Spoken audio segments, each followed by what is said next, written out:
Bapak Haji Marli, mobil khusus Al-Mukarram Pamanda, Ustadz Muzaki, Al-Mukarram Ayahanda Abah Mujib.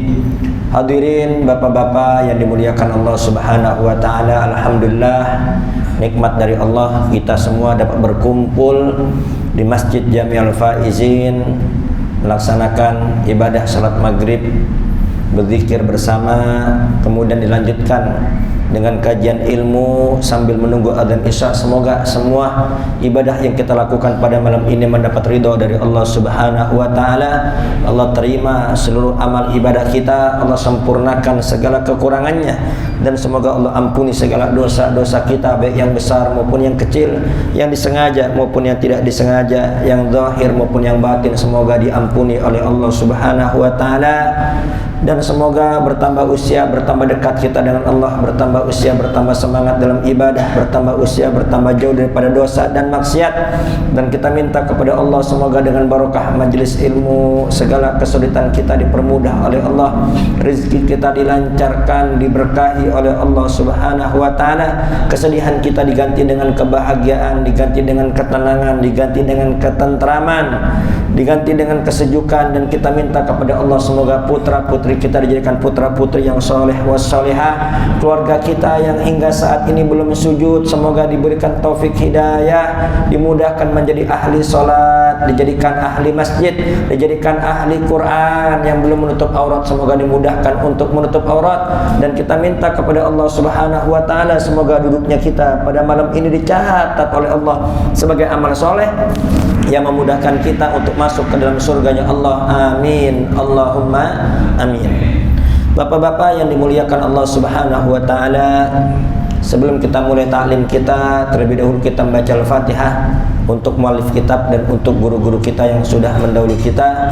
Al-Fatihah Ruhi Al-Imam Ibnu Hajar Al-Asqalani, Syekh Alwi bin Abbas Al-Maliki, Syekh Muhammad bin Alwi bin Abbas Al-Maliki, Syekh Sulaiman An-Nuri, wa Habib Ahmad bin Hasan Fatak, wa Habib Saleh bin Muslim Hamid, Habib Bakar Gresik, Syekh Umar Al-Mudah bin Rahman As-Sagabi, Ali bin Tahir Idrus, wa Syekh Bakar Muslim, Syekh Bakar Al-Jalani, Murabbi Ruhina Al-Habib Ahmad Nagib bin Syekh Gun Salim, wa Kaji Hasyim Asyari, Kaji Khalil Bangkalan, Kaji As'ad Samsul Arifin, Kaji Ihsan Dahlan, wa Mbah Maimun Zubair, wa Kaji Nur Ali, wa Syekh Jampes, wa Syekh Nabi Banten, wa Jamil Awliya wal Aqtab wal Amjad wal Autat, Ibadil Salih jami abaina ummahatina jaddatina wa la kunitan sarira hadratin Nabi Muhammadin sallallahu alaihi wasallam. Fatihah.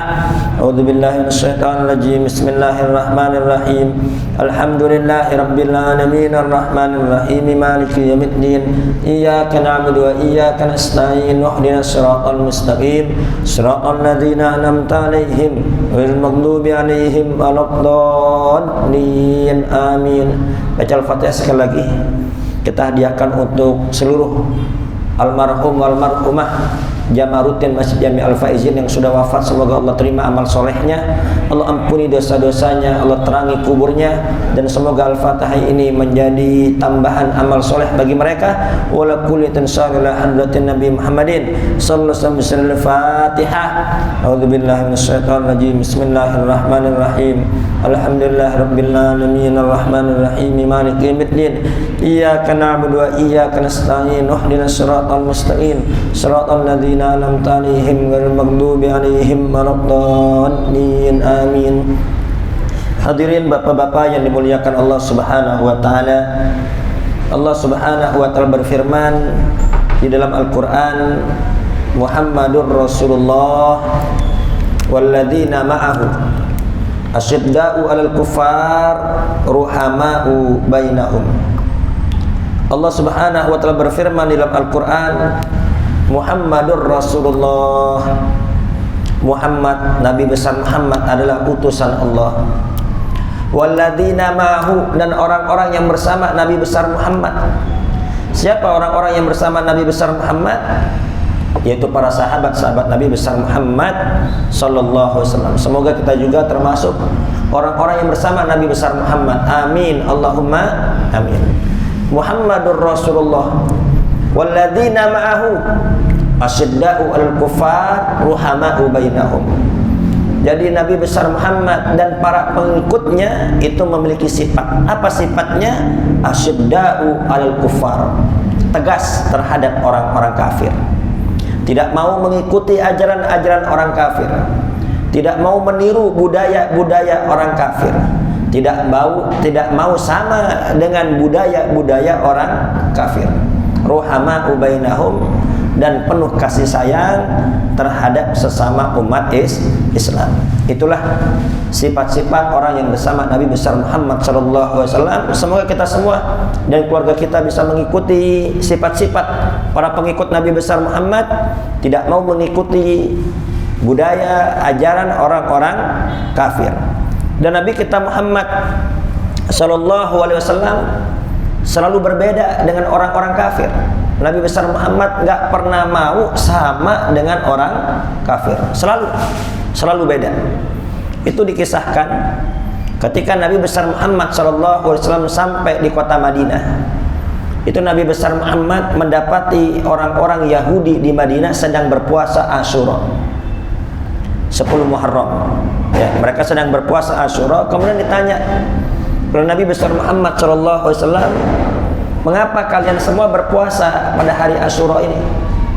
Dijawab oleh mereka, dikarenakan pada hari ini Allah Subhanahu wa Ta'ala telah menyelamatkan Nabi Allah Musa dari kejaran Fir'aun. Dikarenakan Allah sudah menyelamatkan Nabi Allah Musa dari kejaran Fir'aun, maka dari itu kami bersyukur. Sebagai bentuk rasa syukur kami berpuasa pada hari ini. Apa jawaban Nabi besar Muhammad? Ana ahaqqu bi Musa minkum. Aku lebih berhak ya untuk berpuasa atas Nabi Musa dibanding kalian. Kenapa? Ya karena para nabi dan para rasul misinya sama-sama mengajak kepada Allah Subhanahu wa Ta'ala. Akhirnya Nabi besar Muhammad berpuasa dan memerintahkan para sahabat juga untuk berpuasa. Jadi ini 10 Asyura berpuasa sebelum datangnya bulan Ramadan. Ini orang-orang kafir Quraisy biasa dia puasa pada tanggal 10 Muharram. Ya, dan juga diikuti oleh sahabat-sahabat Nabi. Tapi ketika sudah datang kewajiban puasa Ramadan, maka puasa pada 10 Asyura ini menjadi sunnah. Yang mau puasa silahkan, yang nggak puasa juga silahkan. Kemudian Nabi besar Muhammad bersabda, la in baqitu ila qabilin la asumanna tasih. Kalau aku masih hidup sampai tahun depan, kata Nabi, nih kalau aku masih hidup sampai tahun depan, aku akan puasa pada tanggal 9 Muharramnya. Kenapa? Biar beda sama orang-orang Yahudi. Kan Yahudi puasa tanggal 10 saja.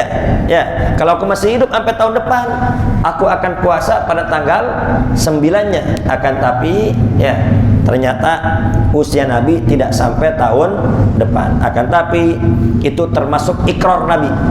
Ya, termasuk rencana Nabi, persetujuan Nabi. Ya, Nabi ingin puasa pada tanggal 9 meskipun Nabi nggak sampai melakukannya, tapi itu termasuk sunnah. Intinya Nabi besar Muhammad nggak pernah mau sama dengan orang-orang Yahudi dan orang-orang Nasrani. Dan tidak sampai di situ. Mengenai arah kiblat pun Nabi besar Muhammad nggak mau sama dengan orang-orang Yahudi dan orang-orang Nasrani. Ya, itu arah kiblat kan pernah 17 bulan lebih itu umat Islam sholat menghadap Baitul Maqdis. Akan tapi selama 17 bulan tersebut itu Nabi besar Muhammad tidak tenang. Itu setiap habis sholat langsung Nabi menghadap wajahnya ke langit. Untuk apa? Berharap turun wahyu pindah kiblat. Ya, berharap turun wahyu pindah kiblat. Hingga pas udah 17 bulan lebih 3 hari, ya. Kemudian Allah Subhanahu wa Ta'ala berfirman, qad nara taqalluba wajhika fis sama falanwalliyannaka qiblatan tardoha fawalli wajhaka syatral masjidil haram. Intinya Nabi nggak mau ya sama orang-orang kafir. Ya. Mereka menghadap ke Baitul Maqdis, ya, orang-orang Yahudi menghadap ke Baitul Maqdis, Nabi nggak mau sama mereka.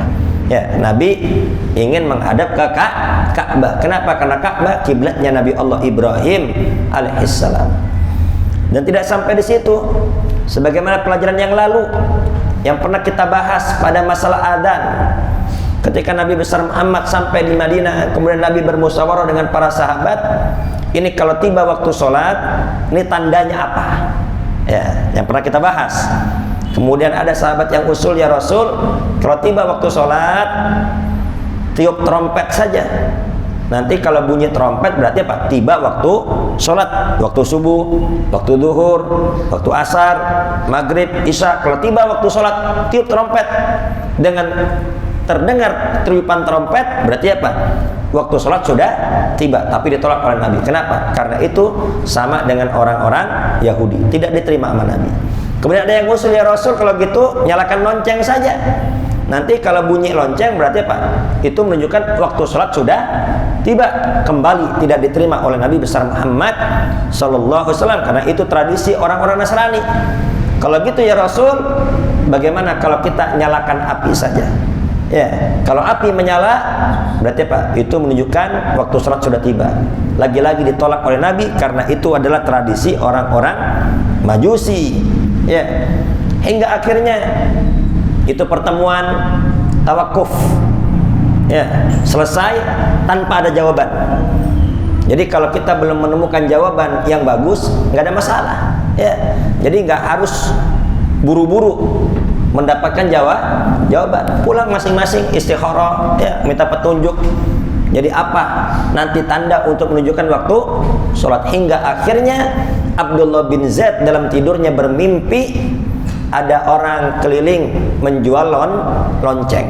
Kemudian ditawar oleh Abdullah bin Zaid, Pak, itu lonceng dijual berapa? Kemudian ditanya, emang ngapain ente nanya lonceng? Ini untuk apa? Untuk panggilan sholat. Kemudian apa kata yang bawa lonceng ini? Maukah engkau aku ajarkan yang lebih bagus daripada ini? Akhirnya apa? Diajarkan lafaz adzan. Ya.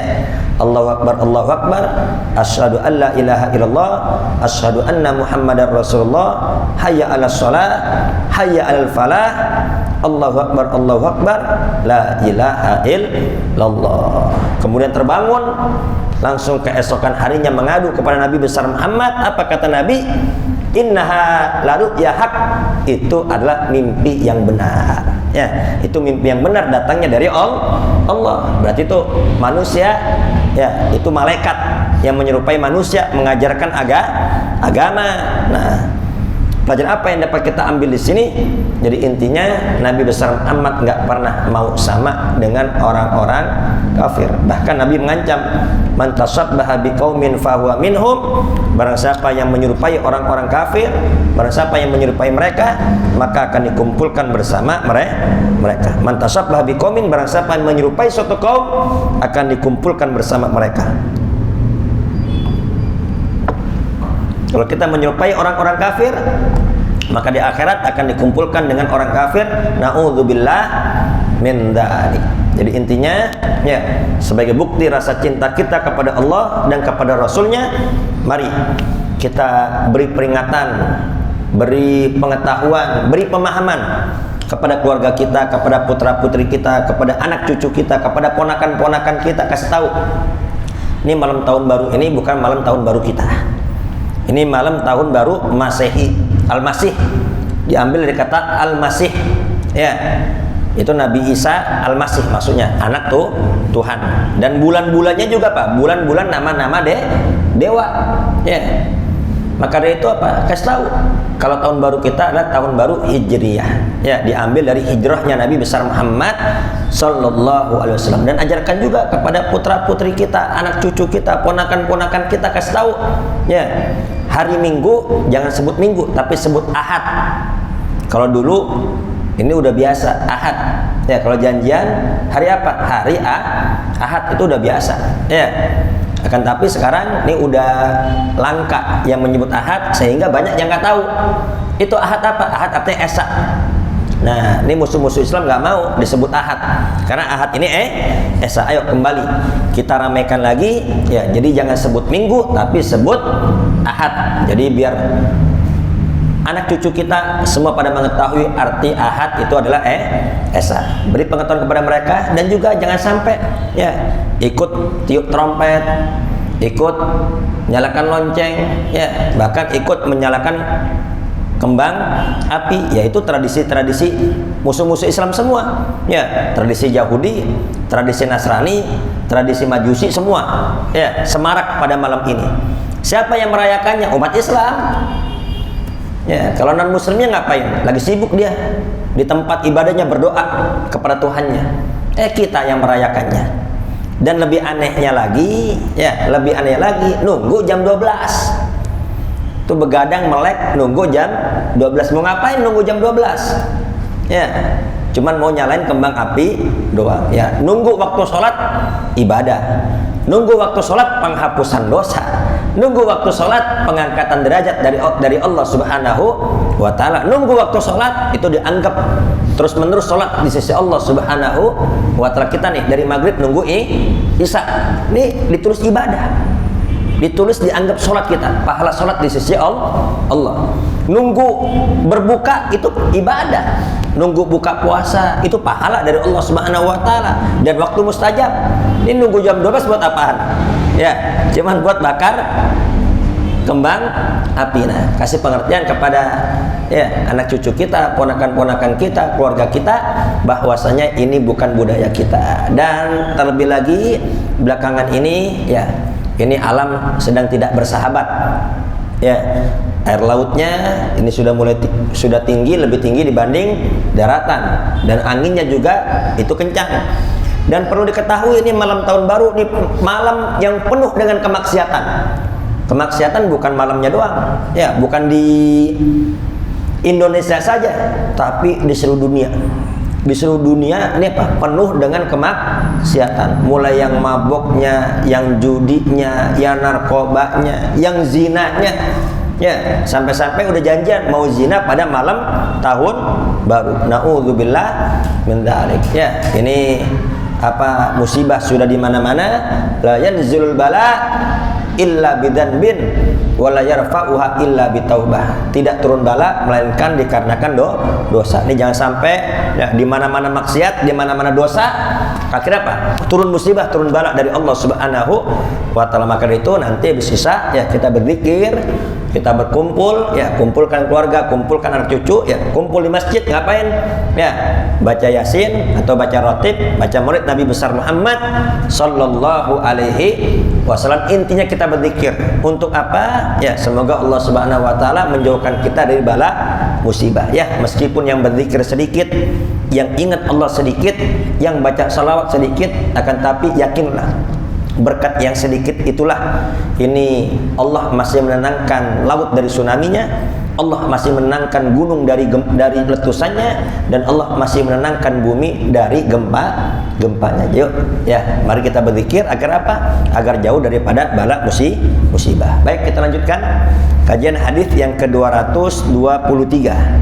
An Anasin radhiyallahu anhu, dari Sayyidina Anas, semoga Allah meridai beliau, anna nabiyya sallallahu alaihi wasallam, bahasanya Nabi besar Muhammad sallallahu alaihi wasallam, kanu la yaftatihuna sholata bilhamdulillahi rabbil alamin. Ini kayaknya salah ini. Seharusnya tidak ada la-nya. Kanu yaftatihuna sholata bilhamdulillahi rabbil alamin, muttafaqun alaih. Karena kalau ada la-nya nih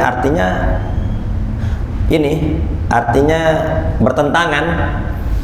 Dari Sayyidina Anas radhiyallahu anhu bahwasanya Nabi besar Muhammad sallallahu alaihi wasallam, beliau memulai salat dengan membaca alhamdulillahi rabbil alamin. Kiki megang kitab enggak? Ada la-nya enggak? Di sini ada la-nya. Ini kayaknya salah cetak ini. Biasa ini kadang kitab juga salah cetak, kadang juga ada nyamuk mati yang nggak ada titiknya jadi ada titiknya tuh, yang ada titik jadi ada titiknya. Quran saja, kalau Quran tuh terjamin. Kenapa? Karena Quran semua pada hafal Quran, banyak yang hafal Quran. Jadi kalau ada satu saja kesalahan itu pasti akan segera direvisi. Ada? Nggak ada. Langsung kanu yaftatihuna di sini kanu la yaftatihuna. Kalau la berarti apa? Nabi tidak memulai sholat dengan alhamdulillahirabbil alamin. Kan kacau. Masa Nabi memulai sholat nggak baca alhamdulillah? Nah, ini kan jadi bertentangan. Jadi ini tidak ada la-nya. Itu Nabi besar Muhammad sallallahu alaihi wasallam memulai sholat dengan membaca Alhamdulillahirabbil alamin muttafaqun alaih. Artinya Pak Nabi memulai dengan membaca Al-Fatihah. Ya, tentunya ini setelah membaca doa iftitah. Zada Muslim, riwayat Muslim menambahkan la yadhkuruna bismillahirrahmanirrahim. Nabi tidak membaca bismillahirrahmanirrahim. Nah, makanya nih nanti jadi dalil untuk orang-orang yang anti bismillahirrahmanirrahim. Nah, nanti akan kita jelaskan. Fi awwali qiraatin wala fi akhiriha, baik di permulaan bacaan maupun di akhir bacaan. Artinya apa? Ketika baca Fatihah Nabi nggak baca bismillah, ketika baca surat pun Nabi juga tidak baca bismillah. Wa fi riwayatin li Ahmad wa Nasai wa Ibnu Khuzaimah, dalam riwayat Imam Ahmad, Nasai dan Ibnu Khuzaimah, la yajharuna bi bismillahirrahmanirrahim. Nabi tidak mengeraskan. Nabi tidak mengeraskan bacaan bismillahirrahmanirrahim. Wa fi ukhra li Ibnu Khuzaimah kanu yusirruna, tapi Nabi membacanya secara pelan. Bismillahnya dibaca secara pelan. Ya. Nah, ini bagaimana ini? Sedang kita di sini biasa baca bismillah secara jahar, dan pasti kita baca surat, baca Al-Fatihah pasti baca bismillah, baca surat pasti baca bismillah juga. Nah, itu hadis nomor 223.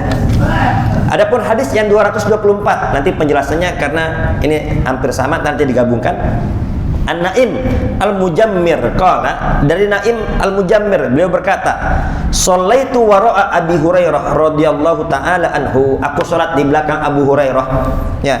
Faqara'a bismillahirrahmanirrahim. Abu Hurairah baca bismillahirrahmanirrahim. Enggak mungkin Abu Hurairah baca bismillah kalau enggak ngikutin Nabi besar Muhammad. Siapa yang ngajarin dia kalau bukan Nabi? Ya. Sahabat yang paling banyak meriwayatkan hadis adalah Abu Hurairah.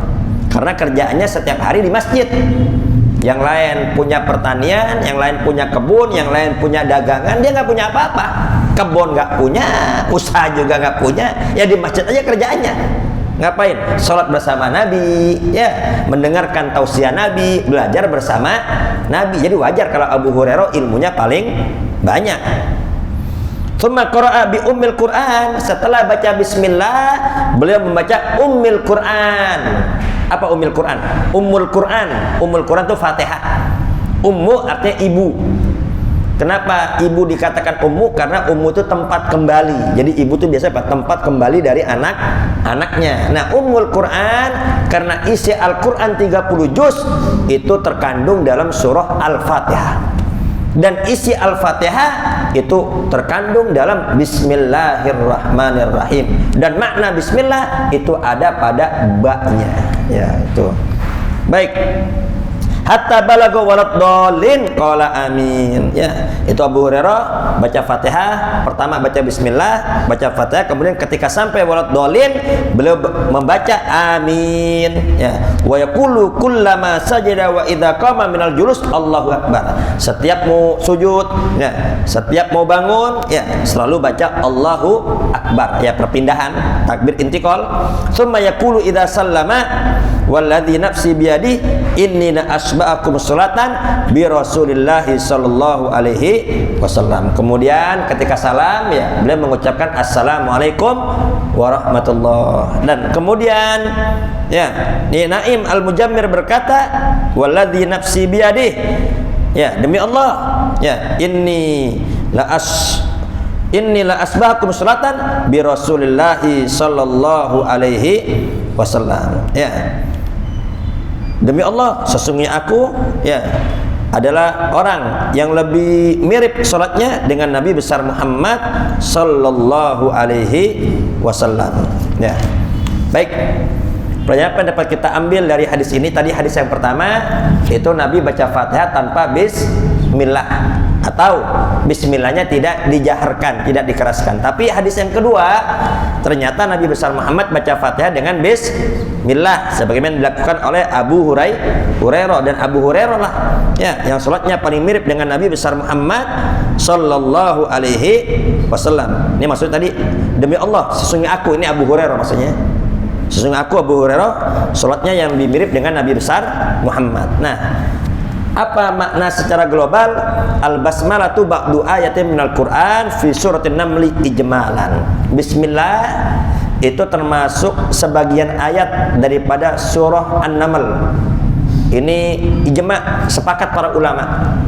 Enggak ada yang berselisih pendapat. Itu udah ada surat Naml, ya, surah An-Naml. Innahu min Sulaimana wa innahu bismillahirrahmanirrahim. Itu dalam surah Naml ada ayat innahu min Sulaimana wa innahu bismillahirrahmanirrahim. Sepakat para ulama bismillah di situ itu termasuk ayat daripada Al-Qur'an. Enggak ada selisih pendapat. Kemudian waqtalafu fiha fi awwali suratil Fatihah. Ulama berbeda pendapat, itu bismillah termasuk ayat, termasuk surat Fatihah apa enggak? Nah, ini jadi perbedaan pendapat. Ya, yang mengatakan bismillah termasuk ayat Fatihah, maka baca bismillah wajib. Yang mengatakan bismillah tidak termasuk ayat daripada Fatihah, maka mereka tidak membaca. Ini yang menjadi perbedaan pendapat. Hal iya ayatun minha, apakah itu termasuk ayat daripada Fatihah? Bidalili kitabat ya fil mushaf. Ya. Yang mengatakan itu termasuk ayat Fatihah kenapa? Ya buktinya ditulis dalam Al-Qur'an. Lihat Al-Qur'an, ada gak bismillah di Fatihah? Ada, berarti ayat daripada Fatihah. Lagi pula wa kana min adatihim la yaktubu fiha illa ma kana Qur'anan. Lagi pula itu Nabi besar Muhammad memerintahkan para sahabat untuk menulis Al-Qur'an, dan selain Al-Qur'an enggak boleh ditulis. Ya, buktinya bismillah ada dalam Qur'an. Berarti apa? Bismillah termasuk ayat daripada Fatihah. Ini apa? Ini anggapan orang-orang yang mewajibkan bismillah termasuk ayat daripada Fatihah. Ya, logis. Ya, masuk akal. Ya, kenapa? Karena setiap di Al-Qur'an itu pasti ada bismillah. Berarti ayat.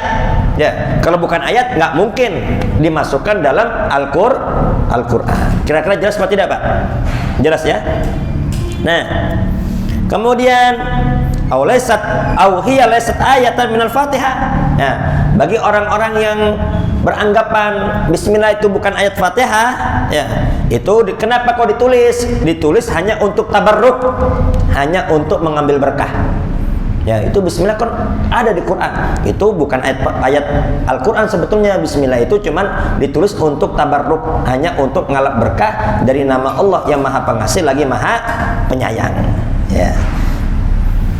Kemudian ada juga yang mengatakan itu bismillah fi awwali kulli suratin lil fasli baina suwar. Itu bismillah hanya pemisah antara surat yang satu dengan surat berikutnya. Dulu sebelum ada bismillah itu apa? Itu surat yang satu dengan surat berikutnya seakan-akan satu padahal beda. Ya. Makanya kita kalau buka juz amma ya, juz 30 yang lebih mudah. Ya, itu habis Al-Kafirun, habis surah Al-Kafirun, ya, lakum dinukum waliyadin. Ya, kemudian apa? Surat apa tuh? Surat itu An-Nasr. Ya, pasti ada bismillahnya. Nanti An-Nasr selesai, surat Al-Lahab itu juga ada bismillahnya. Nah, bismillah ini kata pendapat ulama yang kedua, bismillah itu bukan ayat Fatihah sebetulnya, bukan, tapi hanya untuk pemisah antara surat yang satu dengan surat berikutnya. Kira-kira sampai sini jelas apa tidak nih? Jelas. Yang mengatakan bismillah itu termasuk Al-Qur'an, apa dalilnya? Dalilnya dikarenakan bismillah ada dalam Qur'an. Kemudian juga apa? Kalau dia bukan ayat Quran, nggak mungkin ada di dalam Al-Quran. Ini dalil yang mengatakan bismillah termasuk ayat daripada Quran, baik di Al-Fatihah maupun dalam surat-surat yang lainnya. Makanya sebelum baca Fatihah baca bismillah, sebelum baca surat baca bismillah, karena itu ayat Al-Quran. Tapi dalil ulama yang mengatakan bismillah nggak wajib, ya, Fatihah nggak baca bismillah, baca surat nggak baca bismillah, apa kata dia? Ya, itu bismillah ada dalam Quran hanya untuk tabarrukan saja, untuk ngalap berkah, dan juga untuk memisah saja, memisah antara surat yang satu dengan surat yang lainnya. Nah, ini baru dalil logika. Ya, ini baru dalil logika. Nah, baik. Kemudian di sini dijelaskan oleh Syed Alwi bin Abbas Al-Maliki, ya, ini riwayat Anas yang mengatakan bahwasannya Nabi besar Muhammad baca Fatihah nggak baca Bismillah, maksudnya bukan nggak baca Bismillah, baca, tapi nggak dikeraskan. Kenapa kok nggak dikeraskan? Soalnya sholat duhur sama sholat asar. Ya, jelas gak kira-kira nih? Kenapa kok nggak dikeraskan? Karena sholatnya sholat sir, sholatnya sholat duhur dan sholat asar. Ya Bismillahnya nggak kedengeran. Ya. Adapun dalil Abu Hurairah, itu Nabi Muhammad kalau baca Fatihah pasti baca Bismillah, dikeraskan, kedengeran. Ya, bacanya keras. Itu apa? Sholat maghrib, sholat isya, sholat subuh. Nah, kalau sudah seperti ini pemahamannya, maka tidak ada yang bertentangan. Betul apa tidak? Yang satu, hadis satu mengatakan Nabi baca Fatihah nggak baca Bismillah, ya. Nabi baca surat nggak baca Bismillah, ya nggak kedengeran orang sholat duhur, sholat asar. Ya, itu sholat duhur, sholat asar. Dalil yang lainnya Nabi itu baca Bismillah, bacanya keras. Iya, itu sholat maghrib, isya, subuh. Jadi jahar, jadi keras. Nah, kalau sudah digabungkan seperti ini, maka ya tidak ada yang bertentangan. Kira-kira jelas seperti ini? Jelas ya? Ya. Jadi ini pemahaman Imam Syafi'i dalam hal ini sangat luar biasa. Jadi Imam Syafi'i semua digabungkan. Ya, hadis yang mengatakan Nabi nggak baca Bismillah itu juga dipakai. Ya, bukan nggak baca, tapi Nabi nggak baca keras karena itu duhur asar sir jadinya. Ya, adapun Nabi baca keras yaitu maghrib, isya, subuh. Nah, jadi semua hadis diambil oleh Al-Imam Syafi'i. Ya, jadi Imam Syafi'i ini luar biasa, Pak. Jadi semua hadis digabungkan. Semua hadis digabungkan. Ini bagaimana nih caranya biar nggak bertentangan? Bagaimana biar semuanya dipakai? Itulah hebatnya Al-Imam Syafi'i. Dan juga di sini Nabi besar Muhammad sallallahu alaihi wasallam memberi pelajaran kepada kita semua bahwasannya ya ketika selesai baca Fatihah maka kita sunnah membaca amin. Ya, kalau sholatnya sholat jahar imam waladhdallin maka kita baca amin. Ya, kemudian setiap perpindahan rukun itu baca Allahu Akbar kecuali bangun daripada ruku. Bangun daripada ruku apa? Sami Allahu liman hamidah. Nah, pelajaran apa yang dapat kita ambil dari hadis ini? Yang pertama, masru'iyatu ta'minil imam wa jahra bih. Nah, pertama, disyariatkan bagi imam membaca amin dan jahar. Keras juga. Ya, ini tentunya kalau maghrib, isya, subuh waladhdallin. Kan kalau makmum biasa amin. Nah, imam keras apa pelan nih? Ternyata imam juga keras. Amin. Keras juga imam. Ya, amin. Keras juga imam. Ini pendapat siapa? Pendapat Imam Syafi'i, pendapat Imam Ahmad bin Hambal. Ya, jadi imam juga membaca secara keras. Wa qala Abu Hanifah yu'amminul imam sirran. Kalau kata Imam Abu Hanifah, imam bacanya pelan. Ya, imam bacanya pelan. Kenapa? Karena amin itu bukan bagian Fatihah. Itu hanya tambahan saja, yaitu doa. Jadi imam bacanya cukup pelan. Tapi kata Imam Syafi'i dan Imam Ahmad bin Hambal, imam bacanya keras aminnya. Ya. Adapun bagi makmum bagaimana? Nah, bagi makmum fajharu bitakmin fi sholatil jahriyah wa yasirru biha fi sirriyah. Bagi makmum kalau sholatnya sholat jahar, maghrib, isya, subuh, maka baca aminnya keras. Sebagaimana yang sering saya sampaikan, jadi makmum bacanya pelan, hanya kita saja yang dengar. Kecuali amin. Amin baru boleh keras. Ya. Adapun kalau zuhur sama asar, ya baca amin pelan. Kemudian ini adalah pendapat Imam Syafi'i dan Imam Ahmad bin Hambal. Adapun pendapat Imam Malik, yusirru bitakmin mutlaqan fi jahriyah wa sirriyah. Tapi kalau pendapat Imam Malik itu bacaan amin itu pelan. Mau sholatnya maghrib apa duhur itu sama, tetap pelan. Ini pendapat Imam Malik. Tapi kalau pendapat Imam Syafi'i dan Imam Ahmad bin Hambal, ya kalau keras lagi sholat maghrib, isya, subuh ya baca keras. Kalau zuhur asar baca pelan. Ya. Jelas Pak ya? Ya. Baik. Kemudian di sini ya, dalam pendapat Imam Syafi'i intinya baca bismillahirrahmanirrahim itu hukumnya wajib. Ya, wajib dibaca. Wajib baca pelan kalau sholat duhur dan asar. Wajib baca keras kalau sholatnya sholat keras. Itu maghrib, isya dan subuh. Ya, sebagaimana riwayat daripada Ummu Salamah bahwasanya Nabi besar Muhammad sallallahu alaihi wasallam itu setiap sholat membaca bismillahirrahmanirrahim. Ya. Dan ijma para sahabat bahwasanya bismillah itu termasuk apa? Termasuk Al-Quran. Kenapa? Karena tertulis di setiap surat kecuali surah Baro'ah.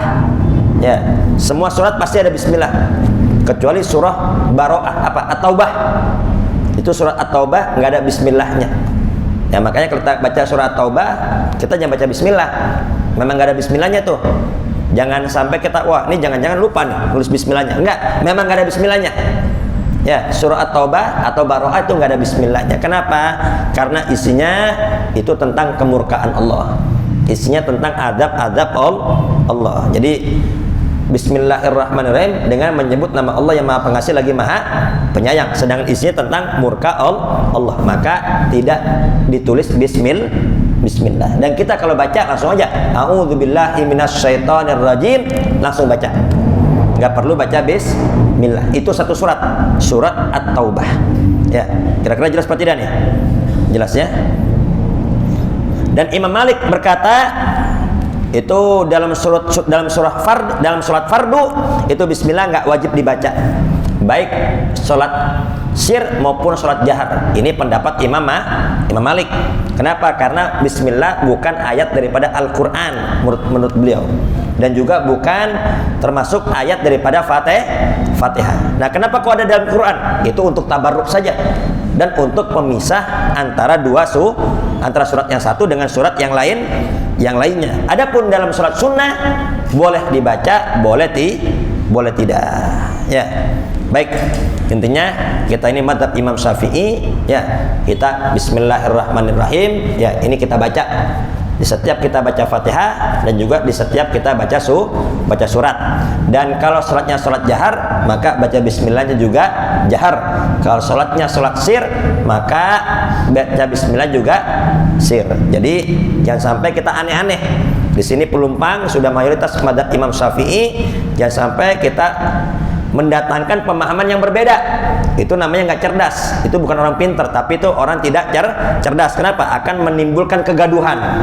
Buktinya Syekh Sudes, ya, Syekh Sudes ketika jadi imam di Istiqlal, ya, beliau baca bismillah jahar, ya, mengikuti tradisi orang-orang Indonesia. Dan lagi pula sebetulnya imam-imam di Masjidil Haram, ya, meskipun dia baca bismillah, meskipun nggak jahar seperti kita di sini, tapi bismillah masih kedengeran, Pak. Bismillahirrahmanirrahim masih kedengeran, cuma nggak dinadain aja. Bismillahirrahmanirrahim masih kedengeran bismillahnya, ya, ya, dibilang sir sebetulnya tapi masih kedengeran, cuma nggak dinadain aja dia. Ya, cuman anehnya nih, ya, anehnya nih saudara kita pas kesini ternyata nggak baca bismillah, nggak kedengeran sama sekali, akhirnya bikin kegaduhan. Innalillahi wa inna ilaihi raji'un. Waktu berapa menit lagi? 3 menit lagi. Ustaz, ya, silakan. Saya pernah sholat tempat lain, Ustaz. Iya. Dia baca dia tidak pakai bismillah. Tidak pakai bismillah. Kayak dia masuk ke Islam. Itu masak atau ayat mana? Iya, dia itu ya tadi. Padahal imam ini makanya Salafi Wahabi kan menisbatkan pada Imam Ahmad bin Hambal. Padahal Imam Ahmad juga baca bismillah loh. Ya, itu hanya Imam Malik. Kalau Imam Malik mengatakan memang bismillah itu bukan ayat daripada Al-Quran, ya, dan juga bukan ayat daripada Fatihah. Ya, jadi kita bagaimana? Ya sudah, dia punya keyakinan, dia ada dalil yang diikuti, kita ikut saja. Karena apa? Itu bukan daerah kita, nggak apa-apa, nggak usah ragu, ya kita ikut saja, ya, karena ada pendapat imam yang membolehkan baca Fatihah tanpa bismillah, yaitu pendapat Imam Malik. Tapi kalau di wilayah kita ada imam yang seperti itu, ya jangan dipakai lagi. Ya, kalau ente masih mau jadi imam di sini, ente harus baca bismillah. Ya, hormati pendapat-pendapat, ya, pendapat-pendapat dari dulu. Jadi jangan sampai nih tradisi-tradisi yang udah ada ini dirubah. Maka itu bagusnya nih di belakang imam ini orang-orang yang rajin zikir. Ya, yang zikirnya sampai selesai kalau bisa di belakang imam. Ini jangan sampai diisi sama-sama yang anti zikir. Ini memang sengaja dia mereka. Kadang mereka sholatnya belakang imam. Sengaja nanti habis zikir salam, nggak lama dia pergi. Biar apa? Untuk mengajak secara tidak langsung membuat orang-orang yang biasa zikir jadi tidak zikir. Nah, itu hati-hati. Ya, ini udah tradisi kita. Zikir keras, baca keras. Jangan diubah-ubah. Ini sampai kapanpun di Pelumpang jangan dirubah. Ya, dulu almarhum Ustadz Marsub itu luar biasa. Kan dulu Wahabi kan lagi parah-parahnya tuh. Saya masih remaja saat itu. Ustadz nih gimana kalau Wahabi datang? Dia protes begini dan begitu. Apa kata almarhum? Aneh emang nggak mau repot-repot. Ya, beliau nggak mau pakai repot-repot, pakai dalil nggak? Aneh nggak mau repot-repot. Ente nggak sama sama di Al-Faizin, keluar ente. Pokoknya ente nggak sama sama di Al-Faizin, keluar ente. Udah nggak mau ribet dia. Ya, jadi bapak-bapak juga nggak usah bingung. Ya, ente nggak sama dengan tradisi di sini, udah ente keluar. Apa dalilnya? Kalau dalil jangan nanya mana, nanya sama ustadz. Kok dalil nanya mana? Salah ente. Kalau aneh di sini ya pengurus, pokoknya ente nggak sama sama tradisi di sini, keluar ente. Kalau mau nanya dalil, nanya sama ustadz. Betul gak Pak? Kan gampang, nggak usah takut. Ya nggak usah repot. Dan lagi pula dulu kan pernah di sini. Ya Salafi Wahabi ingin bikin daurah di sini. Ya sudah izin dengan pengurus yang lainnya, dengan yang tua-tua, ya diizinkan. Kemudian Bapak Haji Gatot almarhum itu bilang ke saya, ini tolong dicek nih. Ini kayaknya bukan alirannya beda dia sama kita. Ya, kayaknya alirannya beda sama kita. Dan juga Ustadz Sunandar, beliau juga hati-hati. Ente temuin dulu si Badrus ya. Temuin dulu. Nah, akhirnya dia nemuin saya. Pas nemuin saya lagi tuh masih remaja. Ini bagaimana? Kita mau bikin daurah.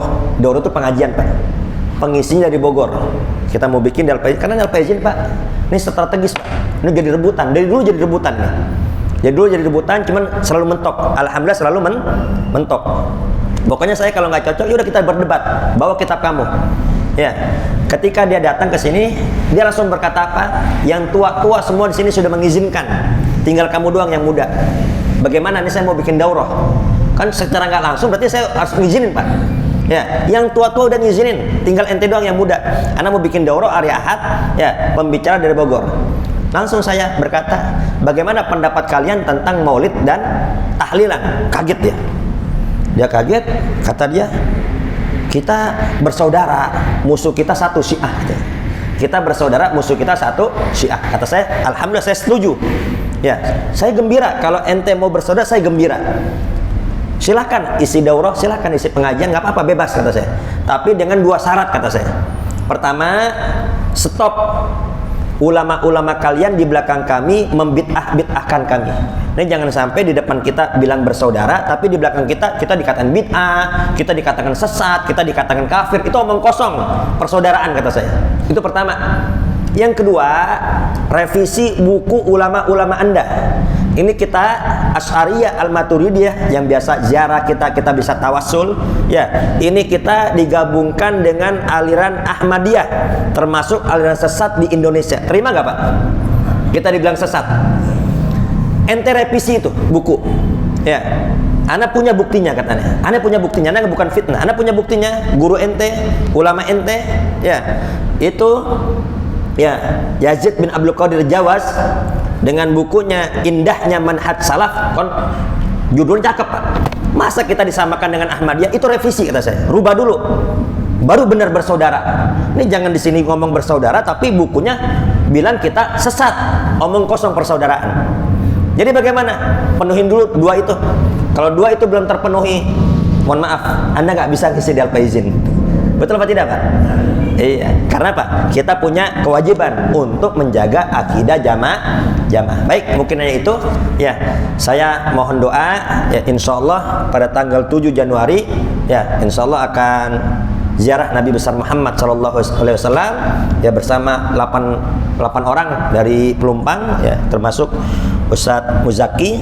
Doakan Pak, semoga diberi kelancaran oleh Allah, semoga kita semua diberikan badan yang sehat, bisa ibadah secara sempurna di sana, dijadikan umroh makbulah, wa sa'yan maskurah, wa dhanban maghfurah, dosa-dosa terampuni, wa amalan sholihan mutakabbalah, dan semoga semua yang hadir di sini juga diberi kesempatan oleh Allah, diberikan rezeki bisa ziarah ke makam Nabi besar Muhammad, bisa haji dan umrah keliling Ka'bah, tawaf di Ka'bah, wala kulli sunnatin Nabi Muhammadin sallallahu alaihi wasallam. Fatihah. A'udzubillahi minasyaitonir rajim. Bismillahirrahmanirrahim. Alhamdulillahirabbil alamin arrahmanir rahim maliki yaumiddin. Iyyaka na'budu wa iyyaka nasta'in. Ihdinas siratal mustaqim. Shiratal ladzina an'amta 'alaihim ghairil maghdubi 'alaihim waladdallin. Amin. Tanggal 7 itu Sabtu sore saya jalan, insyaallah nanti kita cari badal ya. Jadi malam Ahad tetap ngaji, nanti kita cari badal untuk penggantinya. Saya kurang lebih saya mohon maaf. Akhirul kalam. Wassalamualaikum warahmatullahi wabarakatuh.